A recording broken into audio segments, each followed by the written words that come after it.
विपक्षी पार्टियों की जहां सरकारें रही हैं या सरकारें अभी हैं, वहां कब कब क्या क्या हुआ, एक लंबी फहरिस्त आपने देखा, जितेंद्र सिंह ने वो भी गिनाया। लेकिन ये सबसे पहले विपक्ष से ही जान लेते हैं कि आज जो कदम उठाए जा रहे हैं वो कदम कितने काफी हैं, कितने नाकाफी हैं। ये तो बात अभी आने वाले दिनों में स्पष्ट हो जाएगी, लेकिन कदम उठाए तो जा रहे हैं कम से कम। प्रियंका जी, देखिए, मैं सबसे पहले ये कहना चाहूंगी जो कदम उठाए जा रहे हैं उनकी क्या गारंटी है कि पेपर लीक नहीं होगा। सबसे बड़ी बात है कि इसमें जैसा कि आदरणीय खड़गे जी ने कहा कि जिस तरीके से सिर्फ आंकड़े बदले, सजा का प्रावधान जो था वो वैसा ही है। और सबसे बड़ी जिम्मेदारी ये है कि अगर आप साक्ष्य नहीं दे पाएंगे, अगर आपकी जो एजेंसी है वो सबूत ही नहीं इकट्ठा कर पाएंगी, तो कैसे उसको न्याय मिलेगा। सबसे बड़ी चीज है, जहां पर 2024 का एक केस है जिसमें नीट के एग्जाम का पेपर लीक हुआ था और उसमें लगभग 45 आरोपी थे, जिसमें 44 आरोपी जो है पूरी तरीके से उनको सजा माफ हो गई क्योंकि सबूत ही नहीं मिल पाए। ठीक है। और जिसमें जो जो संजीव मुखिया था वो भी छूट गया, जो मुख्य आरोपी था। तो वास्तविकता ये है कि अभी सरकार से पूरी तरीके से ट्रस्ट हट चुका है और आज इनको ये जवाब देना था कि बच्चों को इस तरीके से नहीं, ये बात कही जा सकती थी प्रियंका जी, लेकिन ये बातें कही जा सकती थी, जिम्मेदारी कौन लेगा। अभी भी विपक्ष के नाते आप ये बातें कह सकती हैं, लेकिन अगर आपने या किसी भी पार्टी ने कहीं पर कोई ऐसा रोल मॉडल रखा होता, किसी जगह एक ऐसी स्थिति बनी होती, प्रोविजंस बनाए गए होते जहां जीरो पेपर लीक का इतिहास होता जिस गवर्नमेंट के अंदर। मैं आता हूं आपके पास, मैं बता दूं, प्रियंका गुप्ता जी कांग्रेस की तरफ से आ रहा हूं, कांग्रेस की तरफ से अपनी बात रख रही हैं, सबका परिचय करा के आपके पास दोबारा आ रहा हूं। डॉक्टर अजय आलोक हमारे साथ हैं। दिनेश जी, 2 सेकंड का टाइम दे दीजिए। मैं इनके उत्तर प्रदेश के 20 पेपर लीक हुए हैं जो पिछले 10 साल के कार्यकाल है, मैं उनको गिना देती। दरोगा भर्ती, जूनियर इंजीनियर और यूपी ग्राम विकास, नलकूप चालक, यूपीटी जो है TET 2019, UP TET 2021, high school board 2020, intermediate 2020, intermediate 2021, intermediate 2024, high school 2025, police. वो तो ये कह रहे हैं कि हमें एक व्यवस्था बनाने में सहयोग कीजिए, क्योंकि अभी तक कोई भी ये दावा नहीं कर सकता कि वो फुल प्रूफ व्यवस्था लेकर आ गया था। वो तो यही कह रहे हैं ना। आप सेलेक्टिव मत होइए कि केवल केंद्र में आप कोई गड़बड़ देखिए तो इस्तीफा मांग लीजिए और पंजाब झारखंड के विषय में आप बात मत कीजिए। वो तो यही कह रहे हैं। अब मुझे परिचय करा लेने दीजिए, आपने बात कह ली। डॉक्टर अजय आलोक हमारे साथ हैं भारतीय जनता पार्टी की तरफ से। प्रियंका जी के साथ चर्चा आपने सुनी ही। राजकुमार भाटी भी हमारे साथ जुड़ गए हैं समाजवादी पार्टी की तरफ से अपनी बात रखने के लिए। प्रोफेसर संजय कुमार हमारे साथ हैं, सीफोलॉजिस्ट हैं। क्या इसमें छात्रों का जो उनका चंक है, उनकी पाए है ओवरऑल वोटर्स यूनिवर्स में, वो एक साइजेबल चंक है, क्या उसको देखते हुए ये पॉलिटिक्स की जा रही है, उनसे हम समझेंगे। और आर राजा गोपालन हमारे साथ जुड़ रहे हैं, वरिष्ठ पत्रकार हैं और इस मुद्दे पर आपको ये बता देंगे कि एक्चुअली राजनीति हो रही है, कंसर्न्स जो हैं उनको एड्रेस करने की तरफ हमारी राजनीति जा रही है। लेकिन अब डॉक्टर अजय आलोक, ये इसमें क्या ब्लेम गेम शुरू हो गया है?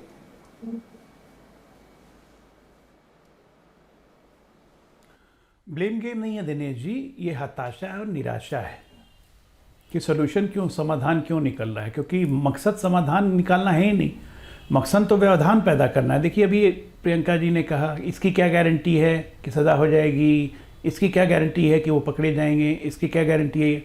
मतलब ये तो वही बात हो गई ना कि छोटा बच्चा है, उसको गोद से उतारो ही मत, ज़मीन पे खड़ा ही मत करो, इसकी क्या गारंटी है कि वो चल पाएगा कि नहीं, वो दौड़ पाएगा कि नहीं। तो इसलिए उसको गोद से ही मत उतारो, हमेशा गोदी में बैठा के रखो। इच्छा शक्ति होती है ना भाई।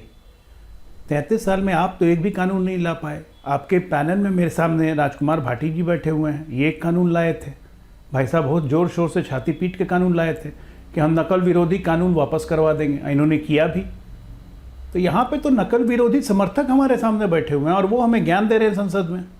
कांग्रेस पार्टी इतने दिन सत्ता में रही, आज तक नकल विरोधी कानून नहीं ला पाई, 2010 में भी कोशिश की, नहीं ला पाई। समाजवादी पार्टी तो नकल समर्थक पार्टी है, नकल समर्थी कानून ले आई। और यहाँ बैठ के फिर मैं बीच में नहीं बोल रहा था, और फिर बैठ के मुझे हम लोग को यहाँ ज्ञान देना कि आप ये क्या कर रही हैं। संजीव मुखिया कर रही थी। मैं बिहार का हूँ, प्रियंका जी बता देता हूँ आपको, सुनिए। संजीव मुखिया अभी भी बेऊर जेल में है, पता है क्यों?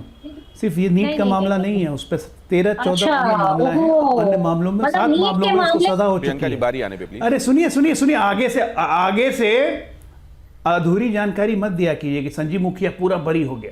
बरी नहीं हुआ, 14 मामलों में ऑलरेडी है, 7 मामलों में सजा हो चुकी है, अभी भी बेऊर जेल में है। इसलिए इस मामले में भले सीबीआई को कोई सबूत नहीं मिले, बाकी सब मामलों में सबूत है, इसलिए संजीव मुखिया कोई बरी नहीं हुआ। से ज़बरदस्ती का जब अज्जल गगरी छलकत जाए वाला हिसाब किताब मत कीजिए। आज क्लियर कट बात है, आज छात्रों के लिए एक ऐतिहासिक दिन है। आप सोचिए, एक छात्र, अब मेरे ही बेटे को ले लीजिए, अपने बेटे को ले लीजिए, जो मेहनत कर रहा हो 12th के बाद, 12th के पहले 4 महीने से कि उसको एंट्रेंस जाना है, IIT JEE जाना है। खैर JEE में तो कभी लीक नहीं हुआ जब से कंप्यूटराइज पेपर हो गया। नीट जाना है, पेपर लीक हो गया।